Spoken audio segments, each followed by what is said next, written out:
Welcome to 10 Kids, 2 Docs. I'm Dr. Sylvia Bank, and I'm joined by my good friend and co-host, Dr. Vivian Carlin. Between our two households, we're navigating life with 10 children, so we know how chaotic parenting can be. As Johns Hopkins trained pediatricians, we also know the science. Our goal is to bring you the best of both worlds, medically sound, trustworthy advice, and practical, real-world insights as we dive into the trials and triumphs of parenting. Please note this podcast is not intended to be a substitute for medical advice, diagnosis, or treatment from your doctor. Hi, and welcome to 10 Kids, 2 Docs, Parenting Insights from Pediatrician Moms. I'm Dr. Sylvia Bank. And I'm Dr. Vivian Carlin. Welcome back. Welcome back.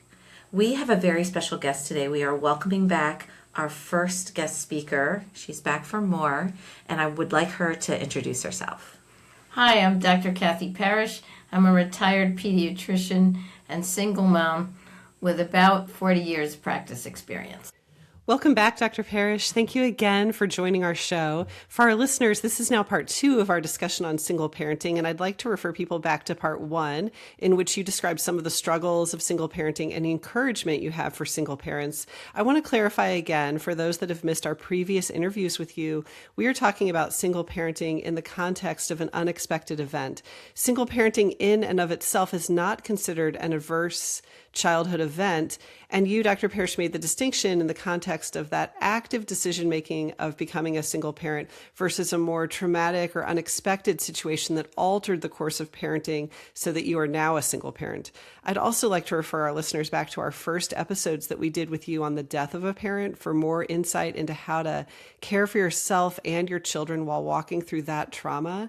But today, we're just going to go a little deeper into some more considerations with single parenting. So, Dr. Parrish, do you have anything you want to say about these distinctions? I think, first of all, choosing single parenthood and becoming a single parent because of some unforeseen circumstance are two different things. Okay. How so? Well, I think people that choose single parenthood go into it knowing they have to do it all themselves. Mm-hmm. Or perhaps they have a community of people around them that are going to help them with this, and it's been an active decision. Okay. Becoming a single parent due to misfortune of some kind, illness, accident, an abusive spouse, alcoholism, drugs, all of those kinds of things, is a different journey. Mm-hmm. You started a family, you had a vision for your life, and now that vision has been drastically altered. Mm-hmm. And so now you need to create a support system to survive raising children by yourself. Mm-hmm. So I think that's a significant difference. No, absolutely. I see what you're describing here. And in addition, perhaps if you choose single parenthood from the get-go, you don't choose to have 4 children. Right. Yeah, 4 children is a lot. I would love if you could just describe some of the things that were hardest for you as you became a single parent. As single parents get asked all kinds of difficult questions about why they're alone, how they're managing. Stop. Like, you're wondering if they're making it? Don't ask them. Do something nice. Yeah. Somebody told me a story a long time ago that really is a good description of single parenting. You're walking on the beach and you see someone in the ocean and they're struggling swimming. And you can see they're in trouble. Do you look over and say, hey, hi, do you need anything? No, you go get the lifeguard and jump in, right? You help them, right? Yeah, you help them. So you see this poor dad or mom with this bunch of kids that they're raising by themselves. Mm-hmm. Have them over one night for dinner. Mm-hmm. Send them a pizza. Something. Offer to pick a kid up from an activity. Mm-hmm. Don't ask if they need you, because they do. Right. No, that's a very good analogy. Yeah, it's just incredible. And then the other thing that does happen if you become a single parent along the journey, whether it's the spouse left or the spouse died, right? Male or female, doesn't matter. And if your friends previously were couples with children, a bunch of these people all of a sudden disappear from your life. You find out who your real friends are when something like that happens to you, whether it's an ugly divorce or a spouse that was struggling and left, or a spouse that died, whether from a long illness or a short one. Your real friends don't disappear 2 weeks after the divorce is final or the funeral. They're there, and they're there on an ongoing basis, checking in, just doing something nice. Yeah. And you need that because you have no respite. Yeah. Maybe you can talk a little bit about the financial component of single parenting. Sure. So, I mean, first of all, financially, you've lost an income. Yeah. If you became a single parent, not by choice. And even if you choose single parenting, you have one income. Right. And so just the nature of having a single income changes how you approach parenting. You have to work. Right. You have to show up every day and bring home that salary. You have to have a job with health insurance because your children need health insurance. And you certainly can't afford to pay for it without a job. Right. You want a job that provides health insurance and you Right. get some family plan, right? So, I mean, there's that aspect. There were several times over the years raising my kids where I might have considered changing jobs, but could not risk losing the seniority I had. Like, I knew working where I did, they were never letting me go. Yeah. And I had guaranteed health insurance and dental and retirement, and no matter how lousy my job was some days, and there were, of course, weeks and days that it wasn't great, there was no way I was changing jobs. I had job security. Yes. So that's a big deal financially. Other pieces of the financial picture that are hard is that you're the one who has to make all the financial decisions. So in my case, it was 4 children. How many sports can we actually afford, let alone logistically pull off? And I do think grandparents help out in a lot of single-parent families. And perhaps even in 2-parent families in this day and age, because life is expensive. Right. But there's those kinds of things. Yeah. You have to make decisions. And depending on your job, you may have to make decisions about, we're not doing any activities. And we can't afford it. What we can afford right now is rent and electric and food and school. Right. And that's it. And car insurance. And then there's that second car when your teenagers drive. And the car insurance to put a teenager on your car insurance.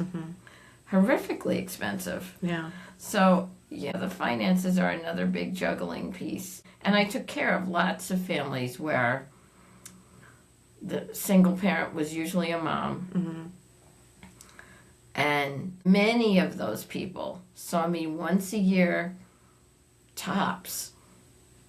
Like their kid would be sick and they'd call and they would not come in because they could not afford the copay.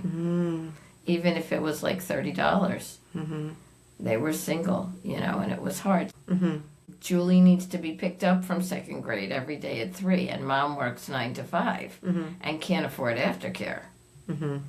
Right? So there's that kind of thing too. So I think finances are really difficult. Yeah.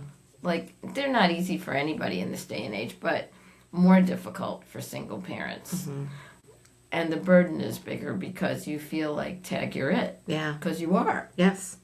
Because you are, right? Something that we didn't cover in our first episode that I think is important is, can you speak to how you advise a single parent to balance how much responsibility they're placing on their children, I guess both physically and emotionally?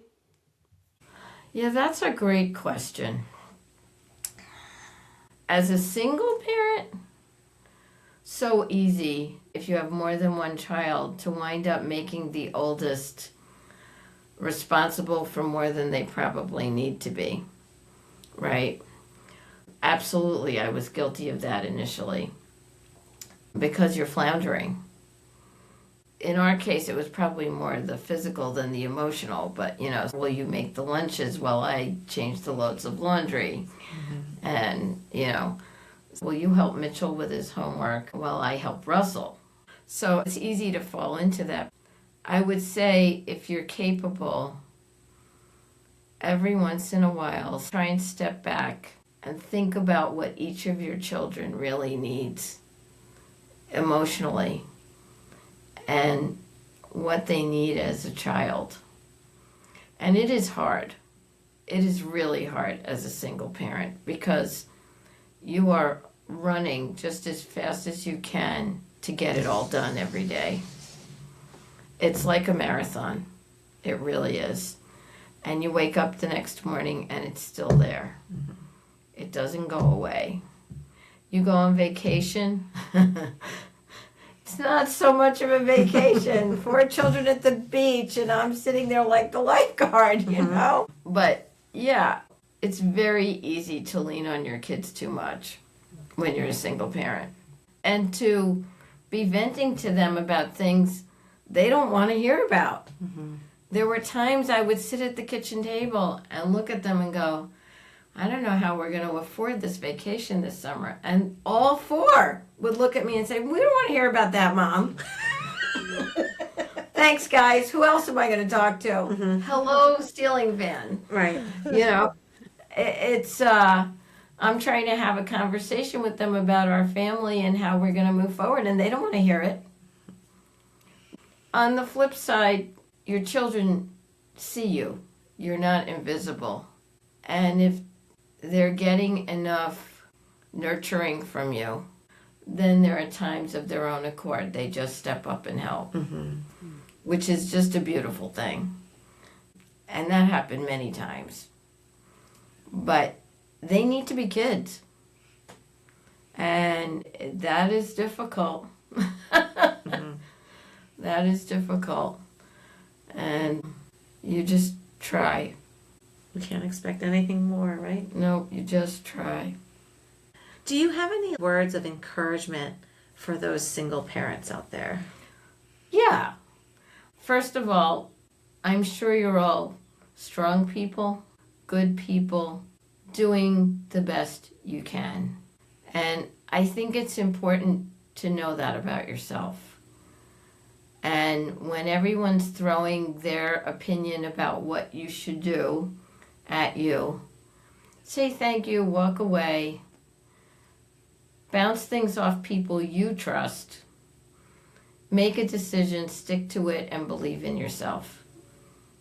You got to be a parent in life because you were doing a lot of things right. You're okay. It's going to be okay.